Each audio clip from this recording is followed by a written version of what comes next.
আসসালামু আলাইকুম। আশা করি সকলে ভালো আছেন, সুস্থ আছেন। তো আজকের এই ভিডিওতে আমি রাইস কুকারের কিছু কমন সমস্যা আপনাদের সাথে শেয়ার করব এবং কিছু যে সমস্যাগুলো আপনারা বাসায় বসে নিজেরাই ঠিক করতে পারবেন কোনো রকম মেকানিক্স বা টেকনিশিয়ান ছাড়া ঘরে বসেই নিজেরাই ঠিক করতে পারবেন। তো আমার কাছে যে রাইস কুকারটি আছে এটা হলো নোভা ব্র্যান্ডের একটি রাইস কুকার। তো এটাতে মূলত কিছু প্রবলেম হয়েছিল। প্রবলেম হলো এটাতে পাওয়ার আসে না। তো আমি এখান থেকে এই কর্ড থেকে শুরু করে একবারে যা আছে সব খুলে ফেলে পরিষ্কার করেছি। একদম সম্পূর্ণভাবে নতুনের মতো পরিষ্কার করে এই ফাঙ্গাস, জংকার যা কিছু আছে যাই বলেন সব কিছু পরিষ্কার করেছি এবং সম্পূর্ণভাবে ওয়্যারিং যে তারগুলো আছে কেবলগুলোকে সুন্দরভাবে গুছিয়ে আবার সাজিয়ে কানেকশন করেছি। দেখেন আপনারা খেয়াল করলেই বুঝতে পারবেন। তো এটাতে প্রথম যে সমস্যাটা আমি পেয়েছিলাম সেটা হলো আমার এখান থেকে এই যে এই কেবলটা গেছে, এই কেবল এখানে পুড়ে গেছে, এখানে পুইরা গেছে, একদম সম্পূর্ণ আলাদা হয়ে গেছে। যার কারণে এখান থেকে লাইন এখান থেকে পাস হয়ে সুইচ হয়ে আমার এই কয়েলে আসতেছিল না। তারপরে এখানে পুড়ে গেছিল, এখানে কানেকশন নষ্ট হয়ে গেছিল। তো এখানে আরও কিছু সমস্যা হয়। সমস্যাগুলো হলো আমাদের এই যে এলইডিটা, আমাদের এই সবুজ এলইডিটা আসতো, এই লাল এলইডিটা মানে কুক যে রান্নার এলইডিটা সেই এলইডিটা আসতো না। তো এখানে আমার যেই জন্য যেই কাজটা করতে হয়েছে, আমাদের এই যে এই কানেক্টরটা ছিঁড়ে গেছিলো এটা সংযুক্ত করতে হয়েছে, এই কানেক্টরটা সংযুক্ত করতে হয়েছে। তারপরে আরও অনেক অনেক কারণে এখানে এই সমস্যাটা হয়। আমাদের এই যে সুইচিং, এই সুইচিং থেকেও এই সমস্যাটা তৈরি হয়। এখানে আপনারা খেয়াল করলে দেখতে পাবেন এই নিচে একটি কন্টাক্ট, উপরে একটি কন্টাক্ট।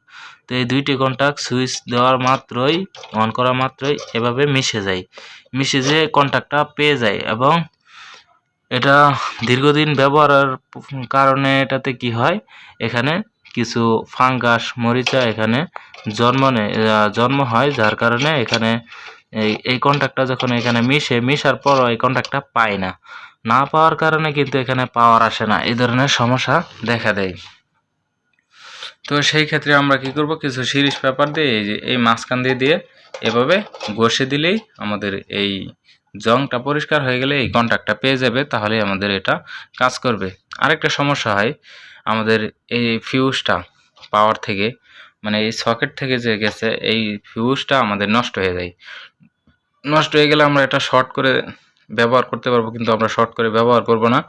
আমরা মার্কেট থেকে একটা ফিউজ নতুন এনে আবার লাগিয়ে দিলেই এটা ঠিক হয়ে যাবে। আমরা যদি শর্ট করি সেক্ষেত্রে আমাদের কয়েলটা নষ্ট হয়ে যাওয়ার সম্ভাবনা বেশি থাকে। তো আমরা এটা শর্ট করব না, আমরা নতুন একটা ফিউজ দিয়ে আবার কানেকশন করে দিব।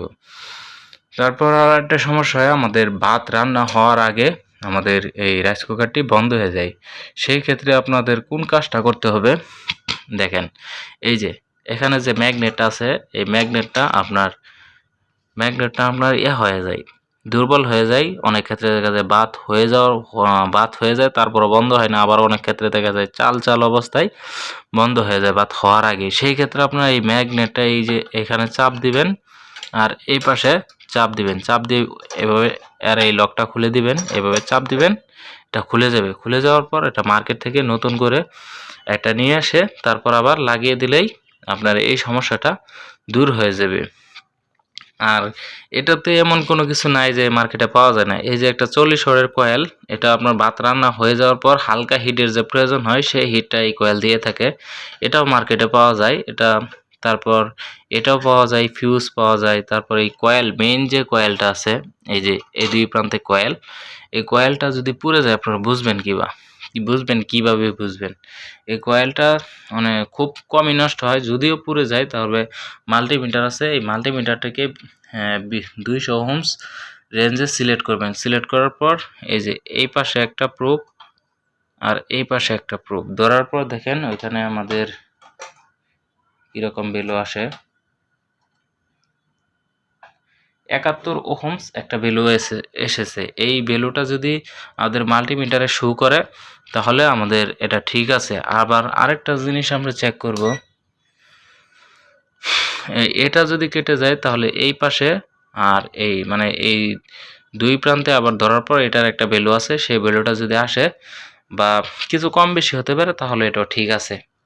তো এই কয়েকটা জিনিস হলে রাইস কুকারের সম্পূর্ণ কাজ করা যায়। আশা করি বুঝতে পেরেছেন। আপনাদের যে কোনো সমস্যা হলে এভাবে ঘরে বসে ঠিক করতে পারবেন। আর এগুলাতে অনেকদিন ব্যবহার করার পর এই তার বা কেবল যাই বলেন, এগুলা কিন্তু মরিচা ধরে এখানে পুড়ে যায়, এগুলা বেশি সমস্যা হয়। আর আমার এটাতে যে সমস্যা হয়েছিল এটা হলো এই যে ছিদ্রগুলো অনেক বড় হয়েছিল, জং ধরে ফাঙ্গাস ধরে ছিদ্রগুলো বড় হয়ে আমাদের এই রাইস কুকারের বডি মেইন যে কয়েল এটা নিচ দিকে পড়ে যাচ্ছিল। সেই ক্ষেত্রে আমি দেখেন কিভাবে এটাকে সংযুক্ত করেছি তার দিয়ে, বিভিন্ন তার দিয়ে স্ক্রুর সাহায্যে ওয়াশার দিয়ে আমি এই তিনটা সুন্দরভাবে বেঁধে দিয়েছি। এখন কিন্তু আবার নতুনের মতো কাজ করতেছে। আশা করি বুঝতে পেরেছেন। সকলে ভালো থাকবেন, সুস্থ থাকবেন।